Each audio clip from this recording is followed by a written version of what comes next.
Kematian Vina, perempuan muda korban penganiayaan dan pembunuhan di Cirebon, Jawa Barat 8 tahun silam, masih menyisakan misteri. 3 pelaku pembunuhan Vina disebut-sebut masih bebas berkeliaran sebagai buron. Polda Jawa Barat pun menyebar identitas ketiga pelaku dalam daftar pencarian orang, kendati tanpa sketsa wajah. Demi mempercepat tertangkapnya para buron, Bareskrim Polri bahkan ikut turun tangan memberikan bantuan. Tak hanya itu, pihak keluarga Vina bahkan menggandeng langsung pengacara kondang Hotman Paris Hutapea. Satu persatu kejanggalan yang menyelimuti kasus Vina pun mulai terungkap.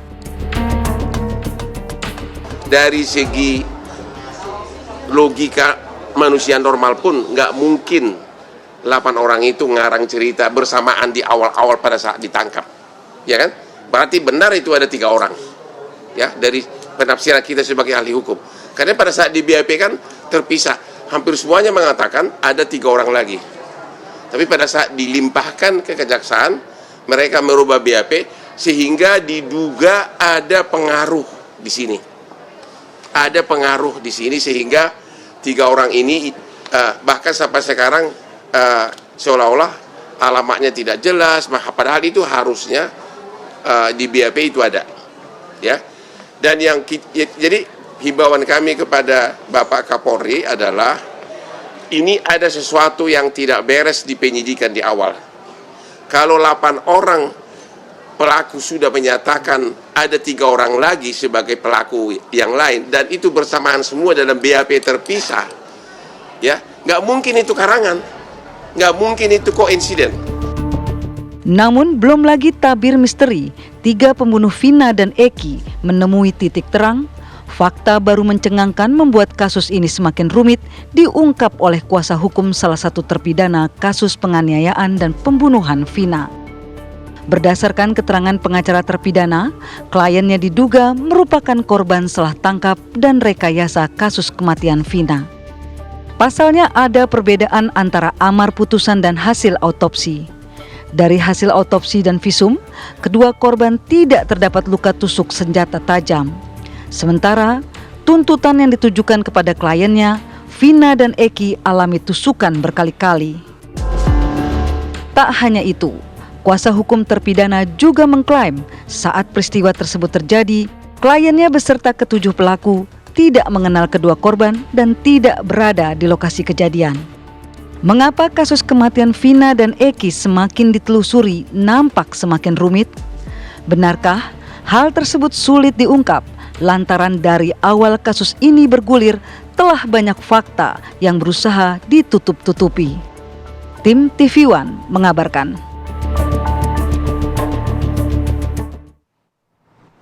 Kita akan mendalami mengenai menguak fakta baru dalam kasus kematian Vina dan juga Eki. Kita sudah bergabung dengan 2 narasumber pada pagi hari ini. Sudah ada Putri Maya Rumanti, kuasa hukum keluarga Vina, dan juga Komjen Purnawirawan Ito Sumardi, Kabareskrim 2009 sampai dengan 2011. Assalamualaikum, selamat pagi. Waalaikumsalam, selamat pagi Mbak Putri dan juga Pak Ito. Waalaikumsalam, Mbak Rati, Mas Fadil. Ya, saya semua dalam keadaan sehat walafiat. Terima kasih waktunya juga. Izin mau ke Mbak Putri dulu. Mbak Putri, ini kalau mendengarkan statement dari kuasa hukum almarhumah Vina, yaitu Bang Hotman begitu ya, ada dugaan keterlibatan dari pejabat daerah. Benar adanya, Mbak? Iya, Mbak, terima kasih, Mbak. Jadi kami tentunya juga menjawab pertanyaan tersebut tidak bisa mengatakan itu pasti atau memang ada keterlibatan dari pejabat. Namun kami hanya mendapatkan informasi tersebut kan dari para informan-informan dan netizen-netizen yang menyatakan bahwa memang ada keterlibatan, dugaan keterlibatan pejabat. Namun kita tidak bisa mengatakan itu benar, Mbak, karena ini kan baru informasi sumbang ya, gitu. Iya, pejabat daerah berarti daerah setempat di wilayah lokasi tempat kejadian perkara berarti ya, Mbak ya? Dugaannya ya? Iya, dugaannya. Betul sekali. Ini keterlibatan pejabat daerah dalam arti keterkaitannya apa? Apakah memang dari keluarga DPO tersebut, 3 DPO tersebut atau gimana? Ya, dugaannya kurang lebih seperti itulah, Mbak. Keluarga dari 3 orang DPO tersebut. Tapi sebenarnya ini bukan 3 ya, 4 yang di dalam BAP itu sebenarnya ada 4, Mbak. Empat. Boleh kami dijelaskan 4 orang ini, Mbak Putri? Iya. Jadi saya kemarin sempat berbicara dengan kuasa hukum pelaku tersangka.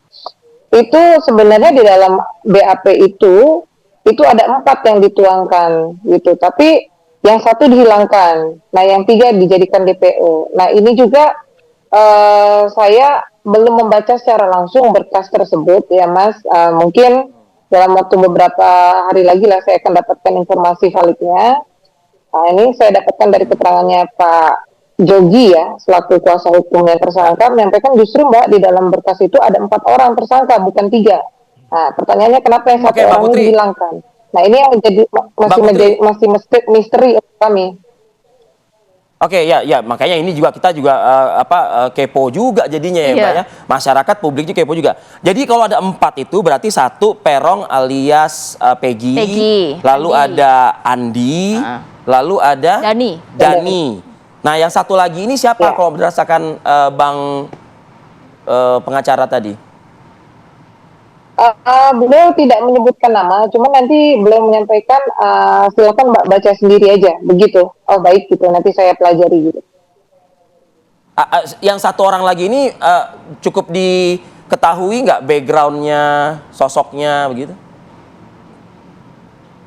Sebenarnya dari pihak pengacara juga tidak mengetahui 1 orang ini, bahkan 4 orang ini juga mereka tidak mengetahui siapa gitu. Hanya kenapa yang 1 ini dihilangkan, yang 3 tetap dimasukkan gitu. Oke. Jadi Mbak fakta Putri. baru begitu ya. Mbak Putri, saya mau meng-cross check lagi, Mbak. Tadi rekan saya bertanya kan, kalau keterlibatan ya, dugaan keterlibatan pejabat tinggi daerah, misalnya, ini kan kita ketahui kan Cirebon begitu ya, penanganannya juga di Polres Cirebon. Nah, apakah pejabat ini pejabat di kota yang sama atau kota lain, Mbak, selain Cirebon?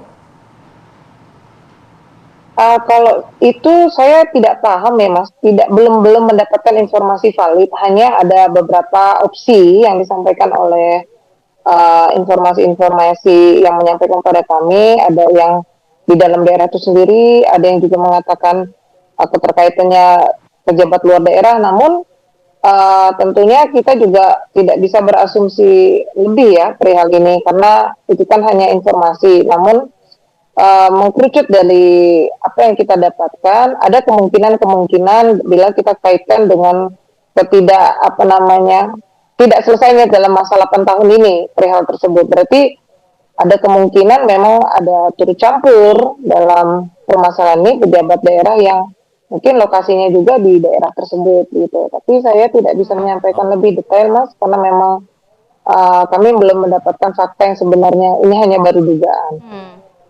Masih didalami juga ya. Mbak Putri, mungkin sebelum ke Pak Ito, kalau kan beberapa kuasa hukum dari terpidana begitu mengatakan bahwa ini salah tangkap begitu, seharusnya tidak 11, tidak 8 dan lain sebagainya. Kalau dari sisi kuasa hukum almarhumah Vina, apakah juga sudah ada begitu berapa orang yang terlibat sebenarnya? Kalau di dalam BAP dan putusan itu kan memang hanya disampaikan hanya 11 orang. Karena yang 1 ini dihilangkan. Nah, kalau mereka menolak dan itu tidak terlibat, itu ya silakan aja tanggapan mereka. Namun kan kami percaya sekali pada institusi Polri, kejaksaan dan pengadilan ini tentunya tidak gegabah dalam memutuskan satu tindak perkara ya Mbak. Karena ini kan berakibat fatal sekali bila memang mereka mengatakan bahwa mereka tidak bersalah. Dan saya sih tidak percaya, kami juga kuasa hukum tentunya tidak percaya begitu saja dengan keterangan dari pihak keluarga, pihak Para terpidana. lawyer. Iya. Oke, saya mau ke Pak Ito. Pak Ito, ini cukup banyak fakta baru yang akhirnya keluar ke publik, walaupun masih belum tentu Ya, juga kebenarannya begitu ya. Di netizen dan media sosial. Nah, itu dia. Pak Ito mencermati kasus ini yang cukup memakan waktu sangat lama, 8 tahun, 3 DPO, bahkan 4 tadi dikatakan seharusnya. Seperti apa Anda melihatnya? Ya, baik Mbak Putri, Mas Fadil. Yang pertama, penetapan DPO ini atau 3 orang yang diduga terlibat dan saat ini sedang dalam pencarian kan berdasarkan dari keterangan para terpidana yang saat ini telah Iya. mencabut BAP-nya. Jadi ini kan merupakan satu kesulitan bagi kepolisian. Kalau orang menyatakan seseorang terlibat, diduga terlibat, tapi dia mencabut keterangannya, kan tentunya harus dilakukan pemeriksaan ulang. Kemudian pemeriksaan ulang dengan tenggang waktu yang sudah cukup lama, apalagi para terpidana ini sudah dihukum hukuman maksimal. Ini memungkinkan bahwa mereka tidak akan kooperatif gitu ya, menurut saya. Apalagi kan ada kesan bahwa menurut pengacara daripada para terpidana itu mereka salah tangkap ya.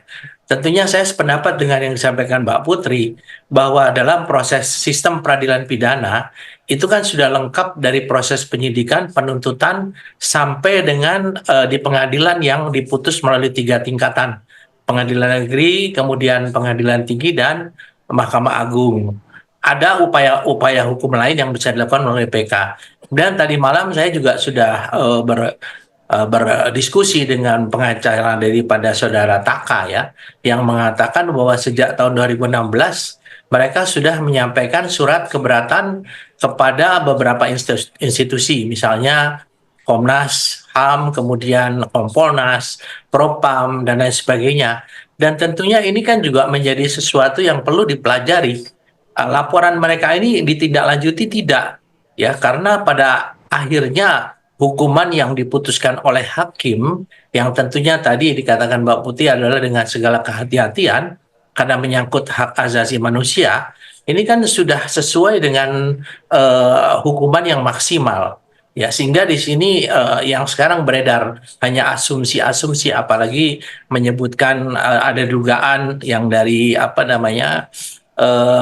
orang yang kesurupan yang katanya ada oknum kepolisian, kemudian ada juga pejabat daerah. Ini tentunya harus hati-hati kita dalam menyampaikan, apalagi di media ya. Kalau kita mengatakan seolah-olah orang itu terlibat tapi belum didukung dengan bukti-bukti, tentunya ada konsekuensi hukum. Memang menarik di sini sehingga Bareskrim ataupun Mabes Polri juga turun di sini untuk memberikan petunjuk. Dan kasus ini sekarang ditarik ke Polda. Tentunya Polda juga harus meruntut dari sejak kejadian 8 tahun yang lalu yang tidak mudah menurut saya ya. Karena bagi penyidiknya juga sudah pindah, kemudian juga pimpinan sudah pindah, dan juga banyak hal-hal yang bisa terjadi distorsi ya di masalah ini. Sehingga saya kira mungkin kita perlu menunggu, sambil menunggu tentunya kita harus menghindarkan adanya anggapan-anggapan atau sangkaan kepada orang-orang yang tidak didukung dengan bukti-bukti yang cukup. Karena ini ada konsekuensi hukumnya. Demikian, Mbak. Baik, Pak Ito dan juga Mbak Putri, kita akan lanjutkan lagi ya di segmen berikutnya. Tetap bersama kami di Apa Kabar Indonesia Pagi. Ya, kembali lagi di Apa Kabar Indonesia Pagi. Saya ingin ke Pak Ito Sumardi kembali. Pak Ito, mungkin sebuah institusi, dalam hal ini adalah Kepolisian Daerah Jawa Barat, ya, Polda Jawa Barat. Ini kembali membuka, begitu ya, berdasarkan memang adanya tadi pernyataan terbaru dari para terpidana itu kan. Artinya ini kan perlu dianggap serius ya Pak Ito ya. Rilis resmi dari Polda yang menyebutkan bahwa ada 3 DPO. DPO. Walaupun tidak ada sketsa wajahnya ya. Tidak ada sketsa wajahnya, ciri-cirinya dan lain sebagainya. Ini apakah memang hanya berdasarkan pernyataan dari para terpidana atau sebelumnya mungkin penyidik-penyidik ini sudah melakukan cross check lagi di lapangan, Pak, bahwa benar, oh ternyata tidak terhenti di para terpidana yang sudah menjalani masa tahanan ini, tapi ada ternyata yang masih menyisakan PR 3 atau bahkan 4 orang kata Mbak Putri tadi. Iya, baik Mas Fadil. Jadi kalau melihat daripada persyaratan untuk menentukan satu DPO ya, DPO itu kan lazimnya harus menjelaskan secara rinci ya, kemudian nama lengkap ya, kantor kepolisian yang mengeluarkan DPO, saya kira itu kan sudah ada ya.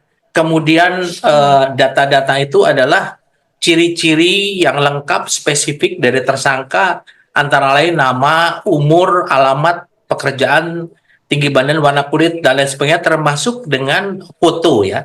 Tapi kan yang saat ini ada adalah DPO itu berdasarkan hasil keterangan atau keterangan daripada para saksi atau para terpidana yang saat ini sudah mencabut keterangannya. Nah, tentunya kasus ini akan menjadi terang apabila 3 orang yang diduga terlibat dalam kasus ini dapat diamankan oleh pihak kepolisian. Tapi di sini tentunya polisi juga harus hati-hati dan cermat ya. Karena apabila kita mengamankan seseorang tanpa didukung dengan bukti dan keterangan, ini ada konsekuensi hukum, baik sanksi administrasi maupun juga kode etik. Kemudian di sini informasi-informasi yang saat ini beredar luas ya di media, ini tentunya menjadi bahan informasi bagi aparat kepolisian untuk mengembangkan. Ya tentunya kita juga merasakan bahwa apa yang beredar ini juga ada manfaatnya ya.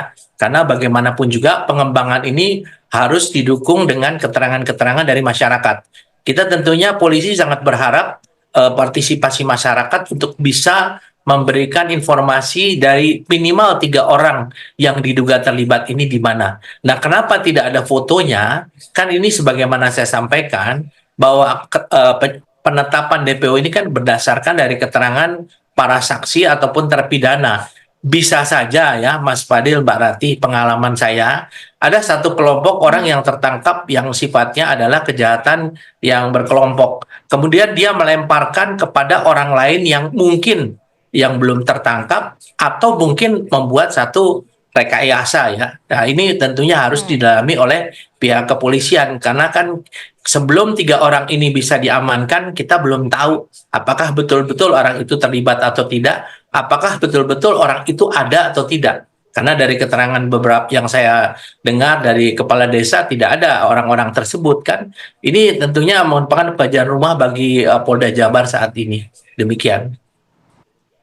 Baik, Pak Ito Sumardi, Komisaris Jenderal Polisi Purnawirawan, mantan Kabar Eskrim Polri. Terima kasih atas waktunya, Mbak Putri. Mohon maaf sekali, Mbak, kita harus mengakhiri ya dialog kita pagi ini karena kita sesaat lagi akan bergabung nih dengan Bali dalam konteks KTT World Water Forum ya. 2024 yang ke-10 dan agenda hari ini rencananya akan ada opening ceremony dan juga high level meeting yang diselenggarakan di BICC Nusa Dua Bali. Kita akan hadirkan selengkapnya di Breaking News TV One bersama rekan kami Putri Widasari. Akhir kata saya Kamarati Kusuma. Arif Fadil pamit undur diri. Terima kasih. Terima kasih, sampai jumpa.